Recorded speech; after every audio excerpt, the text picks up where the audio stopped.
Tous ceux qui prêchent le message de la sanctification meurent ou mourront pauvres. Frère, si tu continues à prêcher sur la consécration, la vérité, la piété, la sainteté, tu ne perceras jamais dans le ministère. Tu ne connaîtras jamais la gloire de Dieu dans le ministère. Voilà là des affirmations gratuites que j'ai souvent eu à recevoir. Et je suis sûr que vous les avez reçues au moins une fois dans votre vie. Et je m'en vais vous rassurer. Ce message ne vient pas de Jésus-Christ. Il sort de la manchette droite de Satan pour vous séduire et vous induire en erreur.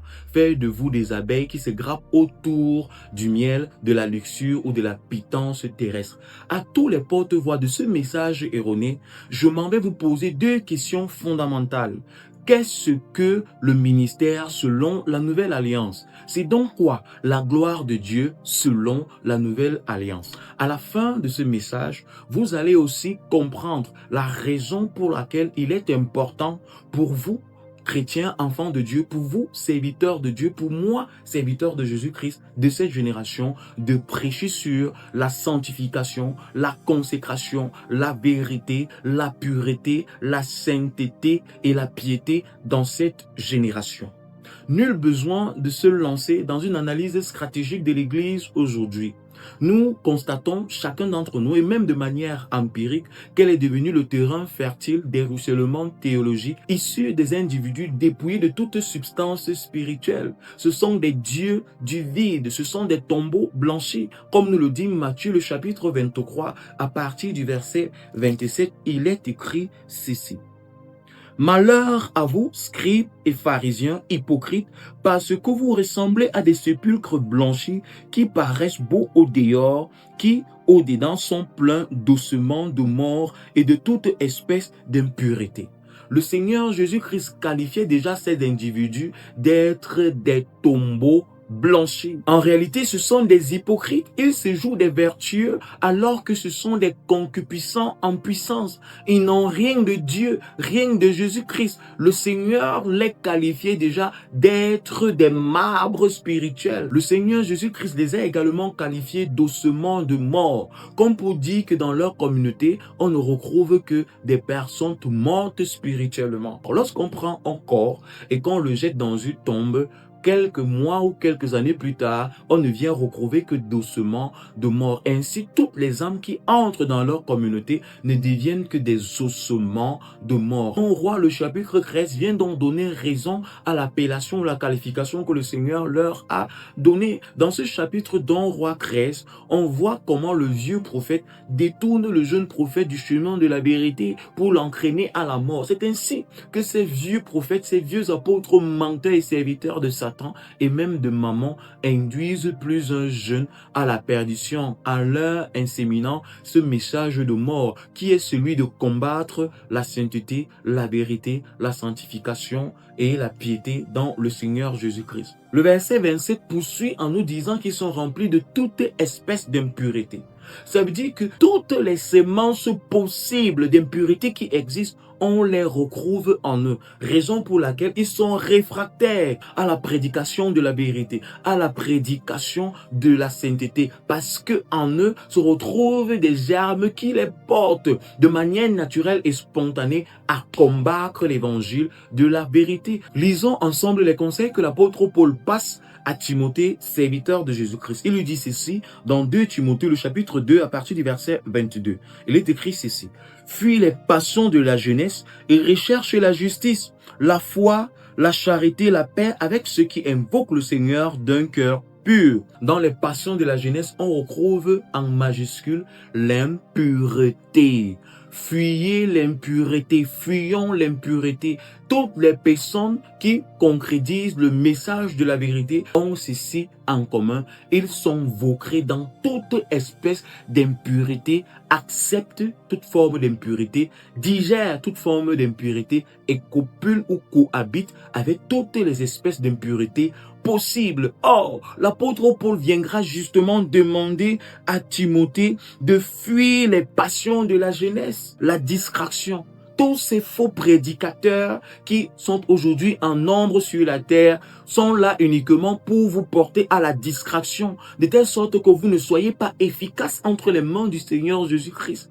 La sainteté, la consécration, la sanctification sont là pour que le chrétien soit efficace. Sont là pour que le serviteur de Dieu soit un outil efficace entre les mains de son Seigneur, afin qu'il ne puisse pas être parasité par les élans d'impureté que l'ennemi voudrait faire graviter autour de lui, afin de concrétiser ou de compresser de manière négative le message que le Seigneur voudrait déposer en lui. L'impureté a ceci de particulier, c'est qu'elle enfonce le serviteur de Dieu dans une ingestion plutôt accepter et affirmer des messages sataniques, diaboliques, au mépris des messages révélés que le Seigneur Jésus-Christ vient lui donner. L'apôtre Paul poursuit également en demandant au serviteur Timothée de rechercher la justice de Dieu. C'est donc quoi la justice selon Dieu? Selon plusieurs personnes, on assimile la justice de Dieu à celle humaine. Une justice qui est là pour rendre des verdicts, qui est là pour imputer les torts et les raisons à ceux qui devraient recevoir ces torts ou ces raisons. Or, la justice selon Dieu n'est pas là pour attribuer les torts ou les raisons, mais la justice selon Dieu est là pour donner la vie, elle est là pour promouvoir la vie, elle est là pour incarner la vie, elle est là pour révéler la vie à toutes les personnes qui la recherchent en vérité et en esprit. La justice de Dieu, c'est donc Jésus-Christ selon 1 Corinthiens chapitre 1 à partir du verset 30. Il est clairement écrit que Christ est la justice de Dieu. Selon 1 Roi le chapitre 3, le roi Salomon va aussi manifester la justice selon Dieu en révélant que la justice selon Dieu consiste à donner la vie et non pas à attribuer les torts ou les raisons. Et selon Jean, le chapitre 14, le verset 6, la parole de Dieu nous dit que Jésus-Christ est donc le chemin, la vérité et la vie. Selon la nouvelle alliance, l'enfant de Dieu, le serviteur de Dieu, doit donc rechercher la justice. En d'autres termes, devrait rechercher Jésus-Christ. Corps, âme et esprit. L'apôtre Paul poursuit donc en demandant à Timothée de rechercher la foi, l'amour, la paix avec ceux qui invoquent le Seigneur d'un cœur pur. Si l'apôtre Paul peut dire à Timothée de rechercher ceux qui invoquent le Seigneur d'un cœur pur, ça veut dire qu'il existe des individus qui invoquent le Seigneur avec un cœur impur, le cœur truffé de toute espèce de malhonnêteté, de mensonges, d'impureté, de pratiques obscènes, qui n'ont pas pour objectif de glorifier le Seigneur, mais de se glorifier eux-mêmes, de glorifier leur Dieu, Satan, et non pas le Seigneur Jésus-Christ. À l'entame de ces messages, je vous disais que nous allons ensemble comprendre le bien fondé ou le but de prêcher aujourd'hui le message de la sanctification, de la consécration, de la pureté ou de la vérité dans notre génération. Et la réponse, elle est scripturaire. Lisons ensemble ce qui est écrit dans l'Apocalypse, le chapitre 2, à partir du verset 10. Il est écrit ceci. « Ne crains pas ce que tu vas souffrir. Voici, le diable jettera quelques-uns de vous en prison afin que vous soyez éprouvés. Et vous aurez une tribulation de 10 jours. Sois fidèle jusqu'à la mort et je te donnerai la couronne de vie. » Aujourd'hui, nous ne sommes même pas jetés en prison parce que nous défendons le nom de Jésus-Christ.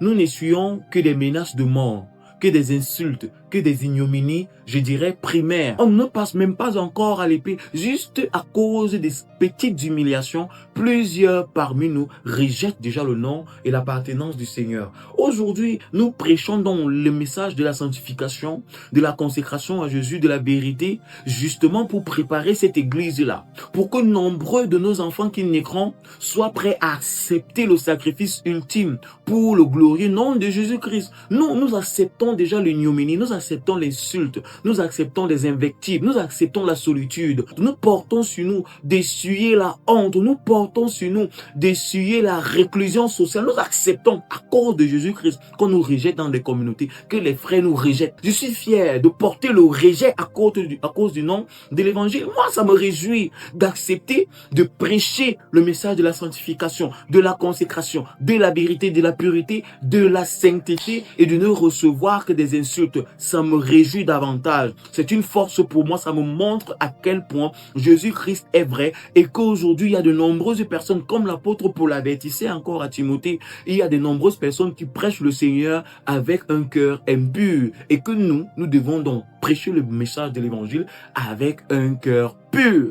Et c'est la raison pour laquelle nous prêchons l'évangile de la sanctification, pour préparer de nouvelles générations à avoir un cœur pur, selon l'évangile de notre Dieu, et qui serait donc prêt à accepter le sacrifice ultime pour défendre l'héritage à nous légué par les apôtres. Frères et sœurs, lorsque nous nous détournons du message de l'évangile, nous acceptons donc que le message de l'impureté puisse pulluler et qui est donc la contrefaçon de l'évangile de Christ. Si nous nous levons, montons sur les créneaux pour promulguer l'évangile avec foi, ardeur et courage, c'est tout simplement parce que nous pensons avoir également une mission, un rôle à jouer pour cette génération. Parce que si nous ne prêchons pas l'évangile de la vérité, personne ne prêchera ce message à notre place. Donc, prêcher ces messages, c'est donc préparer également des générations à venir, à défendre au mieux l'héritage de l'évangile de la croix que nous allons leur léguer ou que nous leur léguons de manière contemporaine.